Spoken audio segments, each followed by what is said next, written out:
안녕하세요, 이재환입니다. 오늘 제가 지금 채널명 때문에 좀 고민이 많잖아요. 일단은 이재환의 바꿔볼까. 오늘의 주제는요, 제가 최근에 이제 모 방송에서 다룬 주제인데요. 무엇이냐면 저출산 문제, 또 다르게 얘기하면 우리는 청년들은 왜 결혼을 하지 않는가, 청년들은 왜 포기하는 게 늘어나는가, 뭐 이런 부분을 좀 다루고 싶은데요. 어떤 고난이 무서운 게 아니라 희망이 안 보이는 게 더 무섭다고 많이 얘기를 하시는 것 같아요. 그래서 요즘에 뭐 흔히 뭐 3포 세대 얘기를 했었잖아요. 예전에 뭐 연애 그리고 결혼 그리고 아이를 포기한다는데 요즘엔 뭐 집값이 워낙 올라가니까 과연 내가 평생 일해서 뭐 집을 살 수 있을까? 내가 정말 제대로 된 취업 자리를 얻을 수 있을까? 이것까지 고민하니까 5포 세대가 돼버리니까 뭐 나는 지금 보이는 길도 없는데 그냥 열정으로 하라는 거냐? 이렇게 좀 받아들이는 그런 경향이 생겨버린 것 같아요. 청년들은 왜 삶의 포기를 배우는가?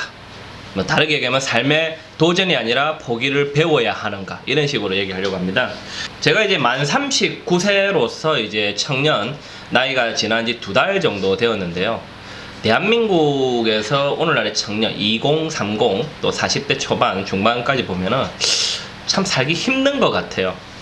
저출산 문제를 좀 해결하기 위해서 아무래도 이제 다양한 정책이 나타나고, 제가 살고 있는 지역에서는 자녀 셋을 낳으면은 뭐 1억 원을 지원해 주겠다, 1억 원을 대출을 해주고 나중에 3명을 낳으면 단감 주겠다, 이런 뭐 조금 이슈적인 공약까지 하는데요. 제가 오늘 왜 이 주제를 다루고 싶냐면은요, 좀 근본적인 문제를 좀 이야기하고 싶습니다. 자, 문제를 좀 지적해 볼게요. 지난해 대한민국의 출산율이 얼마인 줄 아세요? 27만 명이라고 합니다. 한 세대가 30만 명이 안 된다라고 하면은요, 한 학년에 30만 명이 안 되는 거죠. 굉장히 애가 적은 거죠. 그리고 올해 상반기 이제 통계청 자료에 의하면은 합계 출산율이란 말은 무엇이냐면은요, 이제 여성의 가임 기간에서 애를 낳을 수 있는 평균 숫자를 말하는데, 이제 한 명 있으면 이제 한 명을 그대로 낳겠죠. 지금의 인구가 유지되려면은 2.1명 정도가 낳아야 되는데요. 우리나라의 합계 출산율 올해 상반기에 얼마일까요? 0.88명입니다. 즉 한 명이 안 되고, 즉 인구가 급격하게 줄고 있습니다. 그것도 2019년에도 최저치였는데, 역대 최저치였는데 또 갱신을 한 겁니다. 합계 출산율이 가장 낮은 지역은 어디냐? 최저인 지역은 서울입니다. 0.67이죠. 부산은 0.77. 반대로 가장 높은 것은 어딜까요? 1.4가 넘는 세종시입니다. 인구는 갈수록 줄어가고 애기도 낳지 않고, 왜 그럴까요? 저는 이게 뭐 지원금을 준다, 결혼과 출산에 대한 지원금을 준다, 양육을 한다, 뭐 여러 가지 제도 참 다 좋아요. 좋은데 제가 뭘 하고 싶냐면, 무슨 이야기를 하고 싶냐면은요, 왜 결혼 안 할까요? 청년들이 왜 출산을 안 할까요? 그것은 내 삶이 불확실하기 때문입니다. 내 삶이 불확실하고 내가 당장 최우선 과제로 생존부터 해결해야 되는데, 선택인 결혼과 출산을 고민할 여력도 없고, 또 확정적인 요소가 없는 상황에서 내가 누군가와 같이 결합을 하고 삶을 나누고 공유한다는 게 쉬울까요? 청년 세대를 보고 3포 세대, 5포 세대, 7포 세대라고 얘기합니다. 점점 포기가 늘어서 이제 9포까지 하거든요. 세상에 포기하고 싶은 사람이 있을까요? 젊을수록 하고 싶은 것도 많고 도전하고 싶은 것도 많은 겁니다. 근데 왜 포기를 할까요? 그건 포기하면 마음이 편하기 때문이에요. 마음이 편하다는 말은 다른 말로 하면은 고통에서 벗어나고 싶다라는 뜻입니다. 정말 비참한 얘기거든요. 근데 본인 스스로 3포 세대, 5포 세대라고 말하는 분들이 실제로는 포기를 안 합니다. 세상에 포기한 사람 없습니다. 그냥 단념한 척 하는 겁니다. 왜? 내가 포기했다고 해야 그나마 그 다음 이야기를 안 듣는 거죠.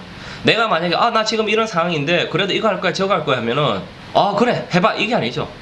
야, 네 먹거리부터 해결해라, 일자리부터 해결해라, 뭐부터 해결해라, 이런 얘기밖에 안 듣는 거죠. 그런 상황에서 그러면 자기 자신이 이런 스트레스라도 안 받기 위해서는 나 포기했어, 안 해, 이 말이 맞는 거죠. 대한민국의 이제 젊은 세대에서 여성가족부에서 이번에 최근에 통계에서 조사를 한 건데요. 통계를 보면은요, 19세부터 34세 미만의 남녀 6,000명이 넘는 사람들을 이제 조사를 했더니, 결혼에 대해서 해도 되고 안 해도 되고가 이제 반 이상이 넘는 거죠. 그만큼 유보적인 거죠. 즉 즉 선택이 되어버린 이유는 뭘까요? 당장 내 삶을 해결하지 못하는 겁니다. 예를 들어 제가 살고 있는 창원에 대해서 한번 이야기해 보겠습니다. 창원은 과거에 마산이라는 도시와 구마산, 구창원, 구진해라는 도시가 합쳐져서 2010년에 통합을 했습니다. 통합 창원시가 됐을 때 인구가 2010년 12월 기준으로 109만 명이었어요. 엄청나게 많죠. 지방도시에서는 최대였죠. 수도권 대도시를 제외하고는 뭐 수원시 같은 대도시 이제 기초자치단체지만 제외하고는 전국 최대였습니다. 그리고 2011년에는요 경제 규모가 GRDP 지역 내 총생산이 무려 34조 7천억이 넘을 정도로 지역 지자체 중 1위였습니다. 그런데 이 지역의 제조업이 지금 침체를 겪으면서 점점 일자리가 줄어드는데 반대로 집값은 계속 뛰어요. 사람이 몰리니까. 그러다 보니까 인구는 점점 줄어드는 거죠. 지금 창원의 인구는 103만 명이고요. 경제도 거의 활력을 찾지 못하고 있습니다. 많은 청년들이 서울로 떠납니다. 수도권 쏠림 현상이 심해지죠. 왜 그럴까요? 가고 싶어 가는 거 아니거든요. 살기 위해 가거든요. 살기 위해 갔는데 학계 출산율이 0.67이란 말은 너무 불안한 거죠. 먹고 살기 일단 왔는데 결혼도 하고 애도 낳고 할 자신이 없는 거죠. 그러면은 저출산 문제라든지 이런 부분을 근본적으로 우리 사회가 사회보장 제도를 뭐 예를 들어 창원을 예릅니다. 제가 결혼했을 때 전세 자금 안정 자금 대출이 좀 쉽다든지 아니면은 육아휴직이 무조건 장려가 아니라 당연하게 되고 육아휴직 동안에는 적어도 월급 걱정 안 한다든지 급여 걱정 안 한다든지 즉 사회보장이라든지 기본적인 제도가 되을 때 결혼도 하고 애도 낳는 거죠. 당장 내 먹고 사는 것도 힘든데 어떻게 결혼합니까? 지금 요 청취자분들도 보시겠지만 내 아들이 내 친구가 당장 자기 생존도 해결 못하는데 누군가 결혼한다? 적극 해라 하겠습니까? 딸 가진 부모님 같으면은 내 딸이 내 자식이 당장 서로 불보듯 뻔한 결혼을 하라고 하겠습니까? 못합니다. 제발 지원금 문제 뭐 달랑 돈 얼마 주고 뭐 이렇게 해서 해결하려 하지 마시고요. 근본적으로 이 사회가 무엇이 문제? 사회보장제도. 청년들 보고 무기력하다 안 한다 하지 마십시오. 치열한 경쟁 속에서 살고 있거든요. 하루하루. 그러다 보니까 지치는 거죠. 솔직히 과거보다 배우는 것도 많잖아요. 공부하는 것도 많고 해야 될 것도 많고 그게 일상생활에 다 필요한 건 아니잖아요. 그런 치열한 경쟁을 통과해서 겨우겨우 하루하루 살아가는데 의지가 없다. 마음에 옛날에 우리는 어땠다. 라떼는 말이야. 그렇게 얘기하지 마십시오. 실제로 겪어보십시오. 그 시대에 가서. 우리 때는 그랬으니까 그건 그때입니다. 시대가 바뀌었고요. 지금은 선진국처럼 사회보장 제도에서 내가 적어도 아이를 낳을 수 있는 환경, 내가 결혼했을 때도 적어도 기본 생활을 할 수 있는 환경이 조성될 때 결혼과 출산을 할 수 있는 거지. 인구 곡선을 한번 보십시오. 갈수록 가파르집니다. 제가 수능 치고 이럴 때는 70만 명이었거든요. 한 학년이. 제 선배 세대들 80만 명, 100만 명인데 지금 30만 명이 안 돼요. 교육사업 다 무너집니다. 인구는 국가의 국력이자 근본입니다.